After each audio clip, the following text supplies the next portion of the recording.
48 में एक लड़का आया, वो गेट कैसे खोल लिया पूजा ने खोल के, हम जैसे पलंग ऐसे लगल था तो इधर से हम सुतल थे, उस साइड से मेरी बच्ची सोई, उसका हाथ पकड़ के उठा खींच रहा था, उठो बाहर निकलो बाहर निकलो। इसी बीच मेरा नींद खुल गया तो हम देखे वो ठड़ा है बगल में। हम बोले क्या बात है, तुम यहाँ क्या कर रहा है? हम आपको बेल बजाए काहे न उठे आप?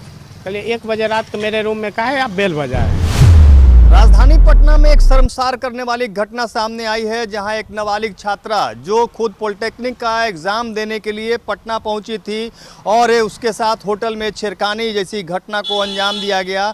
अभी मैं मौजूद हूं इसी होटल के बाहर में, जहां तस्वीर देख सकते हैं।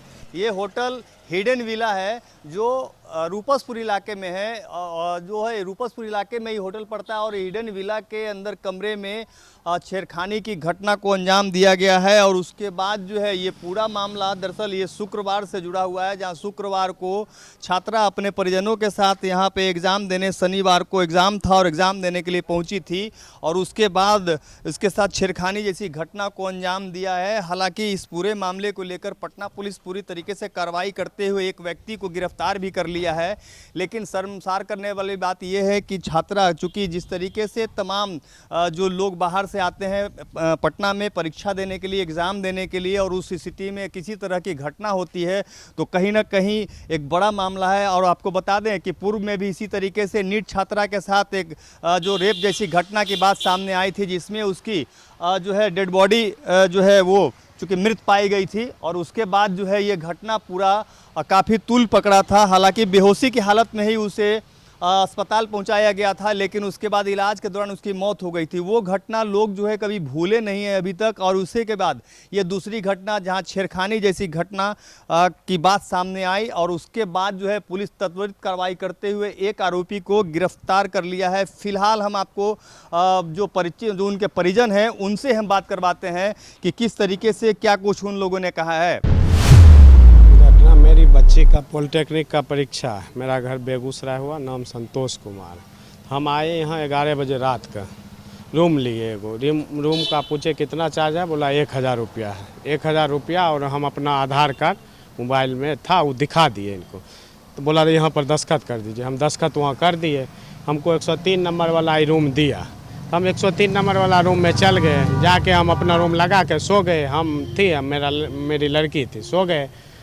12:48 में एक लड़का आया, वो गेट कैसे खोल लिया पूजा ने खोल के, हम जैसे पलंग ऐसे लगल था तो इधर से हम सुतल थे, उस साइड से मेरी बच्ची सोई, उसका हाथ पकड़ के उठा खींच रहा था, उठो बाहर निकलो बाहर निकलो। इसी बीच मेरा नींद खुल गया तो हम देखे वो ठड़ा है बगल में। हम बोले क्या बात है, तुम यहाँ क्या कर रहा है? हम आपको बेल बजाए काहे न उठे आप? कल 1 बजे रात को मेरे रूम में काहे आप बेल बजाए? तो लड़की कौन है आपके साथ में? हम बोले ये मेरी बच्ची है। आप जिस समय हम एंट्री कर रहे थे उसी समय ना आपका मैनेजर हमसे पूछ लेता जी बच्ची कौन है। अगर सस्पिशन था तो प्रूफ दे देते, नहीं तो आप घुरा देते हमको। उसके बाद हम मोबाइल निकाले, उसका वीडियो बनाने लगे, तब वो पीछे हटने लगा। वीडियो बनाए, मेरा भतीजा एक बगल में चिक्कू रहता है, उसको हम वीडियो बना के, हमको डर इतना लगा कि कहीं जाके होटल वाला कहेगा वीडियो बना लिया तो आएगा, मोबाइल भी छीनेगा, मारपीट भी करेगा। हम तुरंत वीडियो चिक्कू के मोबाइल पर डाल दिए, जो अभी मेरे मोबाइल में है। 12:48 में हुआ, 12:55 में उसको डाल दिए। तब वो आया चिक्कू तुरंत यहाँ, तो गेट ढकढकाया। यहाँ होटल गेट लगल था, मैनेजर खोला तो बोला कि जो एक मेरे चाचा है उनके रूम में कौन पैसा गया? तो कोई नहीं पैसा है। बोला नहीं पैसा है, ये देखिए ये वीडियो है आपका। तो वो जब वीडियो देख लिया तो बोला हाँ। बोला कौन है? तो गेस्ट है। तो कहा, बोला कि इसका किस रूम में मैंने एंट्री है, किस रूम का है दिखाइए। तो बोला ये बिना एंट्री एक है। बोला इतना बड़ा होटल में बिना एंट्री कैसे रह रहा है? तो बात को ताल मलोल करने लगा, भैया गलती हो गया, जो कहिए हम मान लेते हैं, कुछ रुपया पैसा ले लीजिए, ये गलती हो गया। वो बोल रहा था आया कैसे, हमको खाली कैमरा दिखा दीजिए, ये आपके होटल में कैसे आया, कि आपका स्टाफ है, कौन है, नहीं हमको खाली दिखा दीजिए। वो कुछ हमको होटल का मैनेजर एक मिसिया भी कॉर्पोरेट नहीं किया। जब 112 को फ़ोन कर दिए तभी समझ गया कि अब मामला हाथ से निकल रहा है, तभी भागने लगा। जो वीडियो हम बना के रखे हुए हैं, मैनेजर उसका 4-5 बार इधर से भागा मोटरसाइकिल लेके तुरंत। उसके बाद वो 112 वाला जो सर थे उनको बुझाया कि मामला कुछ गंभीर है। तो बड़ा बाबू फ़ोन कर दिए। बड़ा बाबू अपने से आए, उसको देखे उसको पूछे कौन तुमको यहाँ बुलाया, तो बोला कि खाली हमको ना गाड़ी लेकर, मैनेजर फ़ोन बोला जो गाड़ी लेकर आओ यहाँ से। हम गाड़ी लेकर आए तो बोला गाड़ी तुम्हारा कहाँ है, तो कुछ बोलबे नहीं करता था। वो इतना अथी था, कुछ नहीं बोला। उसी बीच में सब मैनेजर ने भागे। बड़ा बाबू भी कुछ हुआ जो भाई इसका और रूम चेक किया जाए, तो और ऊपर गए रूम, तुम सब चेक किए, उसमें बंगाल का लड़की था, यूपी का था, हरियाणा का था। वो हरियाणा का लड़की बोल रहा था मैं हरियाणा का छोरी हूँ, ऐसे वैसे जो होता है एकदम बोल रहा था। बड़ा बाबू आए, उस सबको ले गए। हमको भी बोले कि एक एप्लीकेशन लिखिए आप, आपके साथ ऐसा ऐसा हुआ। मेरा बच्ची उसी समय से इतना दहशत में आ गई, इतना रोने लगा। तब वहाँ से आए तो हम, दूसरा मेरा भतीजा था, वहाँ रूम था, वहाँ हम लोग गए, एप्लीकेशन दिए हैं। एगो पकड़ाया, 4 गो उस समय बड़ा बाबू उठाए थे यहाँ से, 4 गो आदमी का, 3 गो लड़की का उठा के ले गए, FIR किए हैं। अब क्या होता है नहीं होता है, इतना बड़ा होटल, इसमें क्या क्या होता है। आपको क्या लगा कि होटल में किस तरह का जो है कुछ गलत काम होता होगा? सर, तभी तो इस तरीके की सर घटना सर सामने आई। हम देहात से आते हैं, बेगूसराय। हमको क्या पता था इतना आलीशान होटल में ये सब काम होता। हम प्लेटफॉर्म पर रह सकते, कहीं भी रह सकते थे। हम सोचे 1000 रुपया लगेगा, सुबह में अपना चल जाएंगे परीक्षा सेंटर। यहाँ क्या क्या होता, हम तो यहाँ बासी थे नहीं, हमको तो घटना हमारे साथ घट गया। तब ना हमको पता चला कि भाई वो नीट वाला छात्रा वाला जो आज हॉस्टल में पैस के किया, हम समझ कैसे लड़का पैस जाएगा हॉस्टल। लेकिन यहाँ देखे रात में क्या क्या होता है। पटना ऐसा शहर में ये सब इतना भव्य, देखिए होटल दिखने बाहर लगता है जिससे, इसमें ऐसा घिनन अपराध होता है। तो सुना आपने, पीड़ित परिजन ने सीधे तौर पर कई तरह के आरोप जो है वो लगाए हैं, जबकि उनके पास कई ऐसे वीडियोस भी हैं जो कि पुलिस को उन्होंने बताया है कि घटना के वक्त कई जो यहाँ पे लड़कियाँ थी वो सभी नशे में थे और उसकी जांच भी कराई गई है, जिसमें काफ़ी नशे का उसमें जांच में मिला भी है कि ये काफ़ी नशे में है। बावजूद उसके जो है उसके आगे कुछ कार्रवाई नहीं की गई है। तो एक तरह से कहा जाए कि जो पीड़ित परिजन है उनके द्वारा जो है आरोप लगाया जा रहा है कि एक बड़ी घटना घट सकती थी, और उनके ऊपर, इनके मोबाइल के ऊपर जो है एक फ़ोन भी आ रहा है लगातार किसी SSB एक अधिकारी का, जो इनको देख लेने की धमकी दे रहा है। हालांकि इस पूरे मामले को लेकर पहले हम सुनवाते हैं कि पटना के सिटी SP पश्चिमी भानु प्रताप क्या कुछ कह रहे हैं। 20 मई 2026 को रूपसपुर थाना में एक लिखित आवेदन वादी द्वारा दिया गया था, जिसमें उनके द्वारा बताया गया कि वो अपनी एक बच्ची को पॉलिटेक्निक का एग्जाम दिलाने के लिए रूपसपुर थाना क्षेत्र के अंतर्गत एक होटल में रुके हुए थे,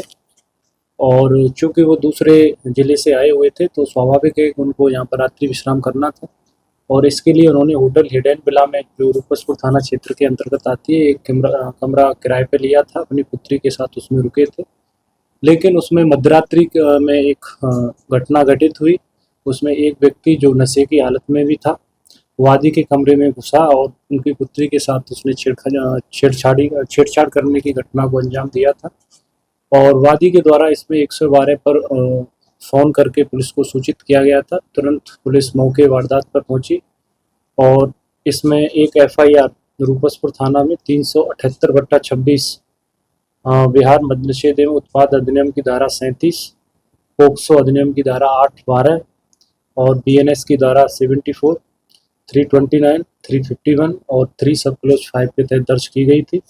और इसमें जो छेड़खानी करने वाला व्यक्ति है सत्येंद्र कुमार, उम्र 31 वर्ष, सन ऑफ राजेंद्र दास, जो शाहपुर थाना जिला पटना का रहने वाला है, इसकी इसमें गिरफ्तारी की गई है। और इसमें अन्य जो 1-2 और अभियुक्त हैं, जिसमें वादी के द्वारा कहा गया है कि वो लोग भी इसमें सम्मिलित थे, उनको भी गिरफ्तार किया जाएगा। वो भी फरार चल रहे हैं, उनकी गिरफ्तारी के लिए एक अलग से टीम बनाई गई है, और इसमें होटल मालिक से भी इस संदर्भ में पूछताछ की जाएगी कि क्यों उनके यहाँ पर सुरक्षा मानकों का पालन नहीं किया गया था, विशेषकर उनके CCTV कैमरे चालू हालत में नहीं थे। और इसी तरह बाकी की जो होटल्स हैं उनका सिक्योरिटी ऑडिट फिर अलग से हम लोग करवाएंगे, देखेंगे कि जो इसमें जो गाइडलाइंस है सिक्योरिटी ऑडिट की, क्या उनका अक्षरश पालन हो रहा है या नहीं। उस रात में हुआ क्या था, पूरा मामला हुआ क्या?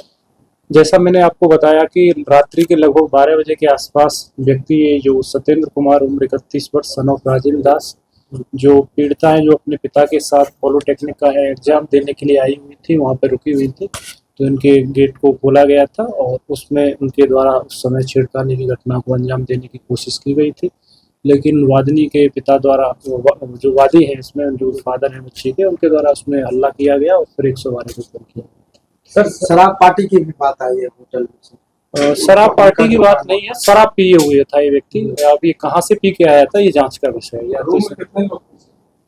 रूम में अकेला ही था उस टाइम पर है, लेकिन इसके सहयोग में अभी कुछ कैमरे हम लोग देख रहे हैं, क्योंकि कैमरा तो होटल में था नहीं, बट उसमें जो फुटेज बनाई गई है उसमें लग रहा है कि 2 से 3 व्यक्ति अन्य भी है, लेकिन मुख्य जो अभियुक्त है इसका वो पुलिस के द्वारा अरेस्ट कर लिया गया है, सत्येंद्र कुमार। सत्येंद्र कैसे पहुंचा सर होटल के फर्स्ट फ्लोर तक? क्या वो कमरे होटल में वहीं पर काम करता था होटल में? ये तो होटल मालिक बताएंगे इस विषय में, या होटल के जो भी मैनेजर हैं उनसे और भी इसमें विस्तृत पूछताछ की जाएगी, किस परिस्थिति में व्यक्ति इनके यहाँ पे आया था, और अन्य जो व्यक्ति भी हैं भागे हैं जो फरार चल रहे हैं उनसे क्या इनका रिलेशन है, ये सारी चीजें बताएंगे। ना लड़कियां कोई बराबर कई अवैध आगे कल से जिनकी शिकायत आती है, लगातार ऐसी कोई घटना नहीं हुई है। क्योंकि ये मामला आया है हम लोगों के संज्ञान में तो तुरंत इसमें कार्रवाई भी पुलिस के द्वारा की गई है। लेकिन आपका प्रश्न सही है कि ऐसी होटल जिनमें सुरक्षा मानकों को ध्यान में नहीं रखा जा रहा है उनको हम अलग से नोटिस भी देंगे, विशेषकर जैसे कि सीसीटीवी कैमरे हैं, फायर का उनका ऑडिट है, या कोई भगदौड़ हो जाए तो उसमें उनका एग्जिट और एंट्री जो अलग अलग गेट होने चाहिए, इस तरह से जो मानक होते हैं कि वो क्या उनके द्वारा पूरे किए गए हैं या नहीं किए गए हैं, या प्रॉपर लिए हैं कि नहीं लिए विभिन्न विभागों से। जैसे कि अग्निशमन विभाग होता है, विद्युत विभाग होता है, तो उनकी एनओसी किसी बिल्डिंग के कंस्ट्रक्शन होने के पश्चात वो जारी की जाती है सर होटल स्थिति में इसमें। क्योंकि एक ये भी संभावना है कि ऐसा तो नहीं कहीं कोई और भी माइनर गर्ल इसमें बुलाई जाती है, सारे बिंदुओं पर हम लोग इसमें चेक करेंगे। होटल मालिक की कैसा? तो इसमें संलिप्तता होटल मालिक की नहीं सामने आई है। होटल मालिक घटना स्थल पर उस दिन था भी नहीं, लेकिन हम लोग इसमें पूछताछ करेंगे कि क्यों आपके द्वारा कैमरा उसमें संचालित अवस्था में नहीं थे, प्रॉपर रजिस्टर मेंटेन क्यों नहीं किया जा रहा है, उसमें कुछ एंट्रीज हैं कुछ नहीं है।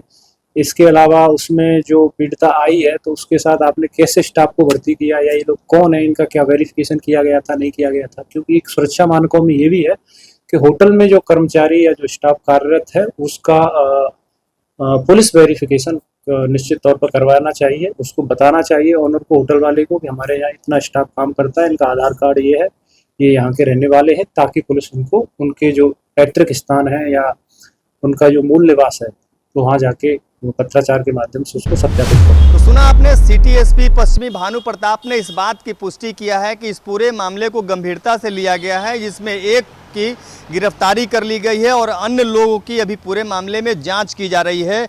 और इसमें अगर किसी तरह की कोई धमकी मिल रही है तो उस मामले में वो आवेदन देंगे, उसके आगे हम कार्रवाई करेंगे। लेकिन सवाल ये उठता है कि जिस तरीके से पीड़ित परिजनों ने आरोप लगाया कि इस तरह के होटलों में अगर किसी तरह की कोई घटना होती है, जबकि यहाँ पे सीसीटीवी कैमरे भी लगे हुए हैं, बावजूद उसके इस तरह की घटना होने के बाद भी यहाँ से आरोपी अगर फरार हो जाता है तो कहीं ना कहीं कई तरह के सवाल खड़े हो रहे हैं। फिलहाल इस पूरे मामले की जांच के लिए पटना के सिटी एसपी भानु प्रताप खुद जांच में जुटे हुए हैं।